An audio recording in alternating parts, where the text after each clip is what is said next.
Bonjour à toutes et à tous. On va continuer sur l'équipement de l'aiguille Peko dont j'ai déjà montré certains éléments sur des vidéos précédentes. Là, vous avez voilà ce que j'avais fait déjà la dernière fois. Bon, on va attaquer maintenant un peu le dur. Donc, je vous présente le moteur MP5 de la marque MTB, dont Gabriel a déjà parlé. Vous pouvez aussi aller voir ces vidéos. Donc c'est un moteur de la catégorie moteur lent. Vous savez qu'il y a les moteurs à solénoïde qui marchent avec deux électroaimants, type les anciens Joef, les anciens Fleischmann, les anciens Rocco, etc. Il y a les moteurs lents et puis il y a les moteurs à cerveau. Alors les anciens moteurs à type solénoïde, j'ai exclu parce que bon déjà ça se fait plus tellement, et puis parce que ça provoque un clac clac très désagréable à chaque changement de position d'aiguille, puisque l'électroaimant en fait attire un noyau en fer doux qui se déplace de façon assez brutale. J'ai pas d'expérience avec les moteurs à cerveau, donc je n'en parlerai pas. Vous verrez par exemple chez Renault Hiver sur son réseau Luzi, il en a mis quelques-uns. Moi j'aime bien les moteurs lents, et dans ce qui est disponible sur le marché, le MP5, enfin la gamme MTB disons, est un bon compromis prix, qualité, facilité d'installation, etc. Alors quelle est la caractéristique principale du MP5 par rapport au modèle moins cher? Essentiellement ceci, c'est qu'il a un connecteur, hop, un connecteur amovible qui permet de brancher les fils et ensuite de venir le brancher sur le moteur, ce qui évite, si le moteur est déjà en place sous le réseau, de devoir aller bidouiller dans des endroits pas accessibles.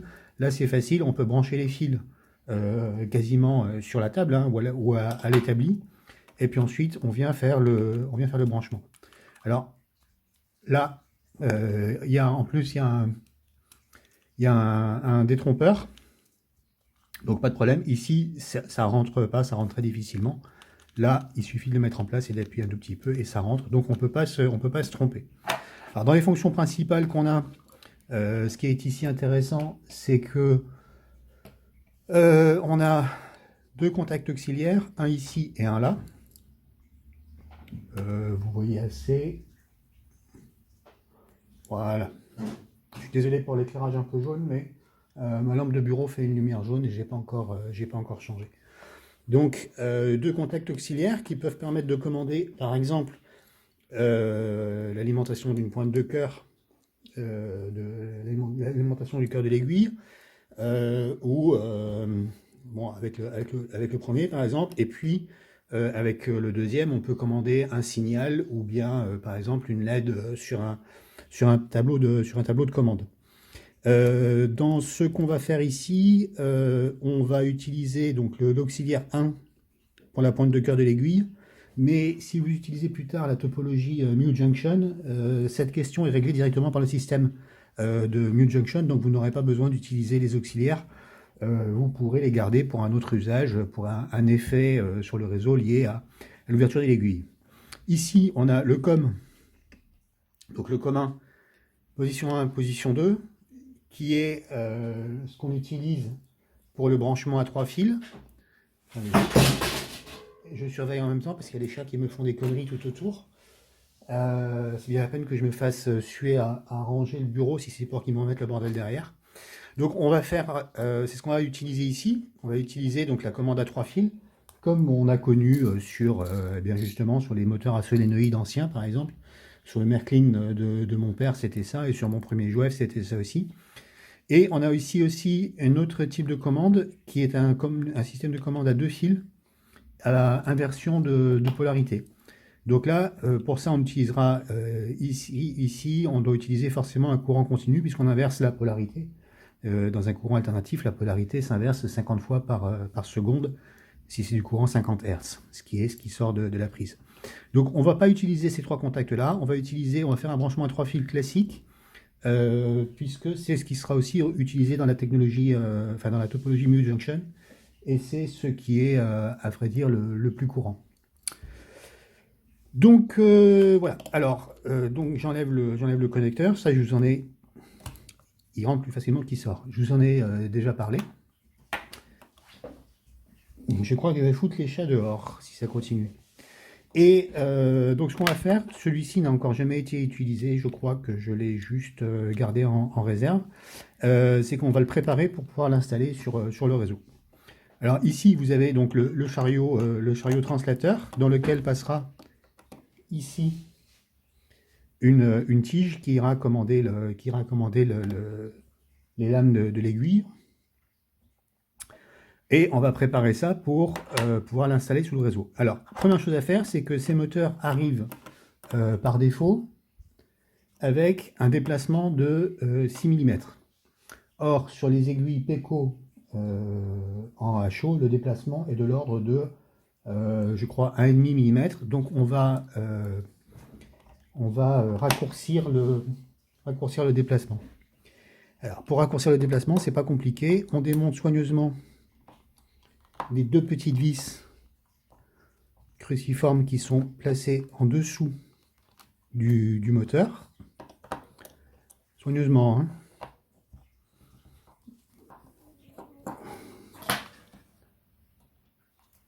Les chats, vous allez vous faire engueuler. Et donc, on a ici le secret du système. En fait, c'est comme un arbre à cam avec des déplacements possibles de 3, 6, 9 et 12 mm. Donc le 9 et le 12, c'est vraiment pour les grandes échelles, hein, pour le 0 par exemple. Pour le HO, ce qui nous intéresse ici, on va faire un déplacement de 3 mm.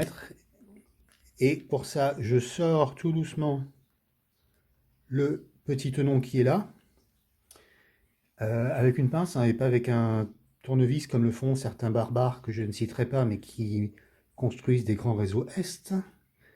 Voilà, voilà. Et je le mets donc dans le petit trou qui est au plus près du centre du disque. On va en profiter pour jeter un œil à l'intérieur, que vous voyez ce qui se passe. Alors ça, vous n'êtes pas obligé de le faire sur le vôtre, hein. Moi, je vous le fais juste pour vous montrer. Donc, on a le contacteur qui reçoit le connecteur ici. Ici, le micromoteur. C'est un tout petit moteur qui entraîne tout le mécanisme. Et ici, sur l'axe, aussi un arbre à cam qui va activer les contacts qui sont là. C'est des micro-interrupteurs. Et donc, selon le déplacement des cams, les contacts dans les micro-interrupteurs ici seront engagés ou pas. Donc, ce qui aura des actions sur les différents connecteurs que je vous ai montrés précédemment avant de démonter. Alors, je remets ça en place avant de faire une connerie. Je remets le chariot translateur en place. Alors, il a une rainure ici, au milieu. Je ne sais pas si on la voit bien. Si, là. Il a une rainure ici qui permet de recevoir la petite cam. Donc, je le remonte bien en face. Voilà, et là, il est prêt, dès que j'aurai remis les vis, il est prêt à être utilisé.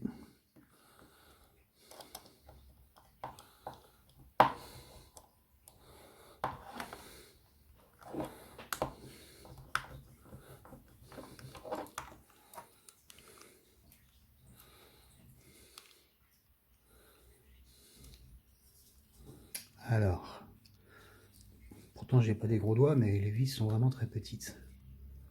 Voilà, donc je serre. Alors serrez pas trop fort parce que le plastique qui comporte le boîtier n'est pas super rigide.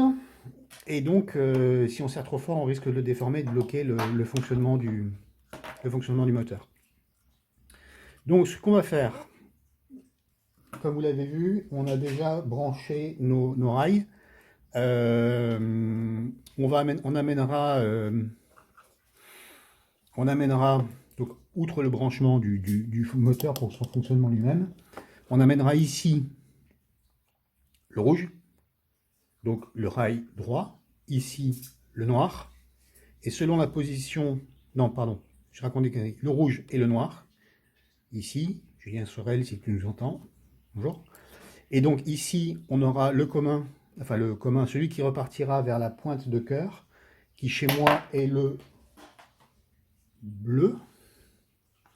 Oui, il est mon bleu, il est là, hein, que je vous ai présenté dans la dernière vidéo sur le sujet. Et donc, le fonctionnement du moteur, en faisant basculer cette lame ici, choisira s'il prend le courant sur le fil rouge ou sur le fil noir. C'est aussi simple que ça. Si vous regardez dans la dernière vidéo, j'avais expliqué comment se faisait la sélection. Voilà, ça fait déjà 10 minutes que je parle.